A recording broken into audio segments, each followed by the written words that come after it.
По одигрувањето на клучниот надпревар во македонска Каменица помеѓу екипите на Каменица Саса и Тиквеш заврши битката на Осогово за опстанок во втората Лига Исток. Иако помалку очекувано, а според сеимените и изрежирано, сепак каменичани обезбедија победа од 1:0 на Тиквеш и со тоа обезбедија бараж за опстанок во втората Лига Исток. Сега на 2 кола пред крајот на првенството, Каменица Саса води со 6 бодови предност и најоптимистичното сценарио за кочанчани сепак не им обезбедува опстанок. Дури и кога Саса би ги загубила следните два надпревари, а Осогово би ги добил, тогаш двете екипи би имале изброј на бодови, со изброј на победи, изброј на порази и изброј на ремија, па патникот во баражот би го одредила гол разликата, која во случајов е во корист на каменичани и реално е недостижна за кочанчани.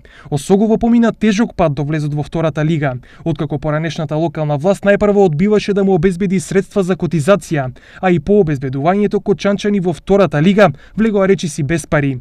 За разлика од другите второлигаши кои добиваа поголема поддршка, Осогово влезе во првенството целосно неподготвен и без сериозни спонзори. Состојбата во клубот значително се подобри од јануари годинава, кога доби 11 нови засилувања и започна една нова ера, но товарот од ужасниот старт излезе претежок за жетварите.